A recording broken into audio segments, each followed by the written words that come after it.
All right, guys, the wait's finally over. A couple days left, and we'll be getting UFC 251 Fight Island. Usman versus the dude from the Big Lebowski. I'm Jake with Armchair MMA, and let's get into it. First thing I want to talk about is Jorge Masvidal. Like, don't get me wrong, I'm glad that he's stepping in, especially with Gilbert Burns being out a week away. I mean, I thought that was an interesting fight. Not going to say it's not. I think that Gilbert Burns potentially gives more problems to Usman than I do see Masvidal giving to him. But I do think this is a much sexier fight, and I'm not just saying that because Masvidal's been wearing that pink robe around. But, I think this is going to be the best sub-in we'll have this year with COVID going on. As long as this is going on, we will be having fights break apart on the 11th hour and have, we're fortunate enough that Usman is such a polarizing guy that everyone wants to fight Marty. You know what I mean? Ben Askren would probably come out of retirement to fight Marty if he could. But I'll be watching at my buddy Tom's house, which it's like kind of a fight, his birthday celebration at the same time. I just bought a Padron today. I'll be taking that over, and some Macallan 12. We'll be trying that out. So I'm pretty excited about it. I do have to work in the morning. Gonna get off, but that's all right. I should get there right as soon as the prelims start. And this whole card from top to bottom, it's almost like a reward to people that have been watching fights forever. I mean, you have people that you haven't seen. This light's in my face. Can barely see with the glare, but you have people like Davey Grant. I mean, I'm not saying he's like a world beater, but I've seen him maybe one time since Chris Holdsworth. I mean, that was forever ago. So he's coming back, making an appearance. You have Leonardo Santos. I mean, this guy, if you guys don't know who Leonardo Santos is, he's supposed to be one of the best Brazilian Jiu-Jitsu guys in MMA. Super, super high level credentialed guy. And he 5 years ago, maybe or so, he knocked out Kevin Lee. I mean, before Kevin Lee was really anything, he was just hyped up. I mean, before it was even cool to hate on the guy, he knocked him spark out, as Nassim Hamed would say. But he'll be on the undercard as well. The guy's really damage prone. He fights, or either he's damage prone or he's like big in jiu-jitsu. I don't know exactly what goes on, but he fights. It's like once every couple of years, so. Try to catch that fight if you can. It's early on the card. We also have Makwan Amirkhani, Mr. Finland. I've been liking this guy forever, but he hasn't really delivered to me. And if I do remember correctly, he fought Shane Burgos, Shane Burgos is a stud. I mean, anyone that watched that Josh Emmett, Shane Burgos fight like a month ago or so. I mean, what a great fight. I mean. That's the whole thing. I do think it's this smaller cage. It's drawn in action, and we will see how Fight Island has this larger cage. We will see like how that goes. I think that does. I think that does favor Usman. Like we can get into in a second, but I do think that does favor Usman just in the sense that it's not pushing. You would think it'd kind of favor a grappler, but to me it seems like it almost makes a grappler more inclined to go into panic mode. And it's more of a striking game because you're fighting more in a phone booth, and that's really Masvidal loves doing that. He likes that straight and then come over with the hook. So I think the bigger cage, when we do watch the fight, I think we're going to be seeing a lot of just up against the cage, holding him down. I don't think it's going to be the most exciting fight.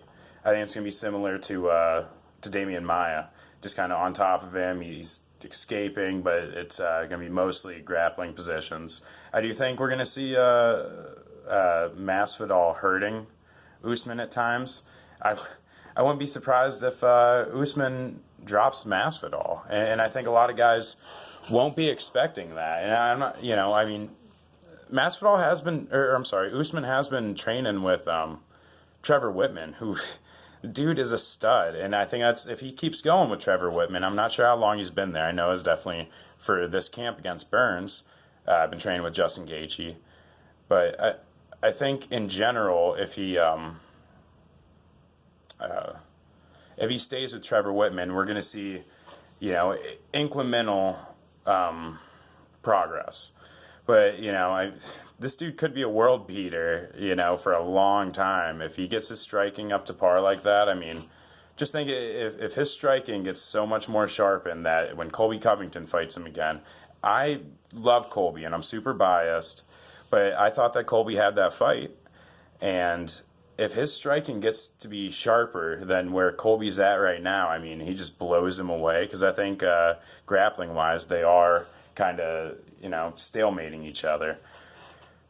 Which is a big reason why I think he's just going to run through George Masvidal. Because Masvidal there's videos of him and Colby Covington. I'm sure he's gotten much better. He's been training with Yoel Romero and everything. But there's videos of him just getting ragdolled by Colby Covington. And, I mean, it wasn't even close. And, I mean, they weren't even wrestling. It was like a striking exchange, like that. They cancel each other out, so they're striking. Like you hear from Kenny Florian or whatever. But no, I wouldn't be surprised if Usman does drop Masvidal. The thing about Masvidal is he gets dropped in so many fights. I mean, I think it was like, I was looking back. He might be the most dropped fighter in like per UFC matches. Or per UFC fights, he might be the most dropped fighter. Like there's like 5 different ones between Wonder Boy, Rustam Khabilov, fucking Pat Healy, Michael Chiesa. It's weird guys that like Darren Till. It's weird guys that drop him. Darren Crinkshank, which he's got crisp striking. I'm not saying he doesn't, but like who would expect Michael Chiesa to be dropping Masvidal? That's why I'm kind of seeing I could see Usman dropping him. Because I wouldn't really think it, and I think Masvidal wouldn't think it either. The guy's got, he's got a pretty big head. As you can see, I'm not a big fan of his. But other than that, we have Jiri. He's coming out. What was it?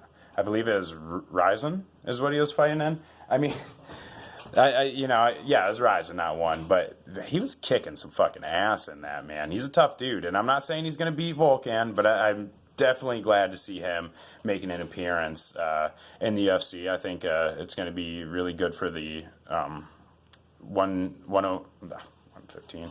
Jesus, it's going to be good for the 205 division. Having a young new guy in there, it kind of shake things up. And I mean, if he beats Volkan, he's going to skyrocket right up to the top, man. The guy is a stud. So I mean, I really don't have much more to say about 251 right now. Hopefully I can get into a video about it later on, but I do want to talk about what happened last night, or at least what the video that was leaked last night about Mike Perry knocking out that old dude. And what is it with UFC fighters punching old dudes in the face? I mean, him, Connor, like pound for pound, if I'd say in like street fights, I would still probably give it to Roger Huerta because he's fighting guys his own age. You know what I mean? But man, then probably Connor, then Mike Perry, then like Cody Gibson, BJ Penn levels where it's like, depending on how much they're drinking, maybe that fat old dude would have had a chance against them. But no, I think Mike Perry needs to get cut, man.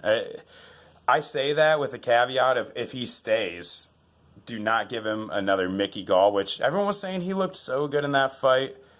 I thought he looked very wooden. I thought he looked, he just wasn't moving very well.